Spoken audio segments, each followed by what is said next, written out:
Hey there guys, this is Al from Simple Option Strategies. I'm excited to share with you a recent 0 DTE trade I executed. As some of you know, I trade this strategy daily, but the order in which I place the bull and bear spreads depends on market conditions. Today I started with the bull spread due to a resistance level I observed, then waited a few minutes for the market to rise before executing the bear spread. During this time, the premium for the bull spread dropped by 20 points. I always try to get some distance between the bull spread and the bear spread, and today it worked. What also worked is that both sides expired worthless. Now that doesn't happen all the time, but I do have a pretty solid trade plan that helps me keep things profitable. I'd love to hear your thoughts on whether or not you find value in my live trades, so please give my video a like if you do. I'll take that as confirmation to continue sharing these types of trades with you. Thank you for your time, and I hope this trade is helpful to you. Okay, hey guys, looks like we drifted down. I want to share with you the IBL from Friday. We had that high and then went back down here this morning to the lows. And you can see here a lot of just resistance support in this area right here.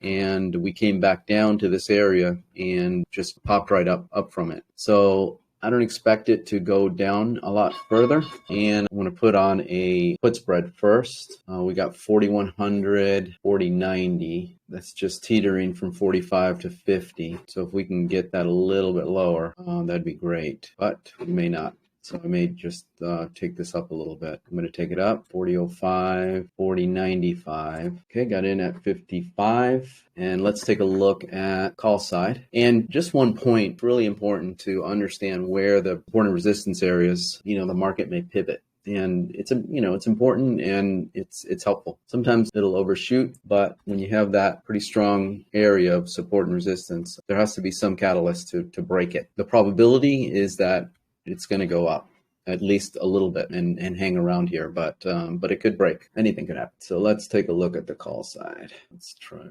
4160, 4170. Way too low. Let's go up a little bit. Yeah, we're going a little higher, right? It's going a little higher. Let's just give it a little bit of a chance here. See if it pops up off this resistance area or this support area. Let's look at the SPX real quick.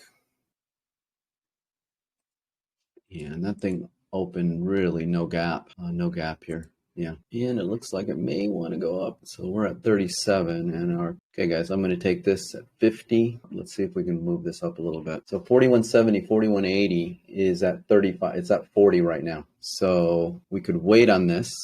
Just don't know if it's going to move higher, but it sure does look like it is. Okay, let's just take a little rest here. Let's wait and to see if we can get the 4170, 4180. That would be nice. It's at 45 right now, 50. Okay, got filled at 50. You guys get filled? Right on the edge there. Okay, so that does it for now. We've got 30 points for the short strike. And with that resistance at 51.55 on the SPX, that's going to be tough. Thanks.